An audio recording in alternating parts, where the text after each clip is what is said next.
Hi అండి, welcome back to my channel. ఇది వచ్చేసి థర్స్డే నైట్ వ్లాగ్ అనమాట. సో ఇక్కడ రియా బిర్యానీ చేయమందని చెప్పేసి నేనైతే బిర్యానీకి అన్ని రెడీ చేసుకుంటున్నానండి. క్యారెట్, బీట్రూట్ అండ్ మిర్చి, ఆనియన్ అనేది రెడీ చేసుకున్నాను. ఆలు అనేది యాడ్ చేయలేదు.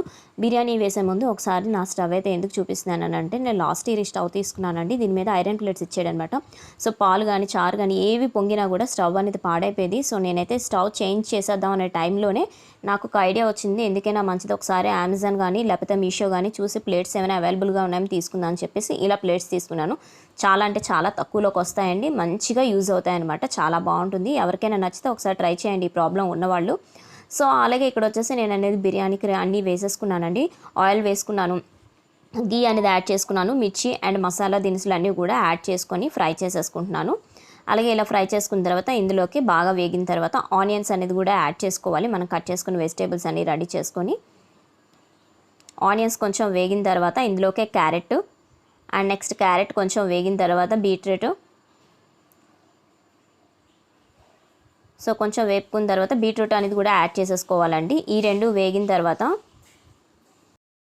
ఇందులోకి కొంచెం అల్లం వెల్లుల్లి పేస్ట్ యాడ్ చేసుకొని ఒకసారి ఫ్రై చేసుకొని మూత పెట్టేసుకోవాలన్నమాట. కొంచెం వేగిన తర్వాత మూత తీసేసిన తర్వాత 2 టేబుల్ స్పూన్ బిర్యానీ మసాలా నేను ఇంట్లోనే తయారు చేసుకుంటానండి. ఇది ఎప్పుడూ అవైలబుల్గా ఉండాలి. ఎందుకనంటే పాప స్కూల్కి వెళ్ళేటప్పుడు అర్జెంటుగా ఎమర్జెన్సీగా ఫ్రైడ్ రైస్కి వాటికి కూడా యూజ్ చేస్తూ ఉంటానన్నమాట. సో నేను ఇంట్లోనే స్టోర్ చేసుకొని ఉంచుకుంటాను. ఇలా కొంచెం వేగిన తర్వాత ఇందులోకే కర్డ్ అనేది కొంచెం యాడ్ చేసుకోవాలి. సో టమాటాలు అవి కూడా యాడ్ చేస్తారండి, నేను ఎప్పుడు చేయను. కర్డే కొంచెం యాడ్ చేస్తాను, టేస్ట్ అనేది చాలా బాగుంటుంది. అలాగే పుదీనా ఉంది కానీ పుదీనా వేయలేదు, కొత్తిమీర వేస్తాను. ఎందుకంటే పుదీనా అనేది ప్లాంట్కి ఉందండి, నైట్ కదా కొంచెం తెంపకూడదని చెప్పేసి నేను వేయలేదు. సో కొంచెం కొత్తిమీర అనేది యాడ్ చేసుకొని తర్వాత నానబెట్టుకున్న రైస్ అనేది కూడా యాడ్ చేసేస్తానండి ఇందులోనే. ఈ మొత్తం కలుపుకున్న తర్వాత వాటర్ అనేది యాడ్ చేసుకొని ఇందులో టేస్ట్కి సరిపడా సాల్ట్ అనేది కూడా యాడ్ చేసుకొని మూత పెట్టేసుకుంటే మనకి సూపర్ బిర్యానీ అనేది రెడీ అయిపోతుంది.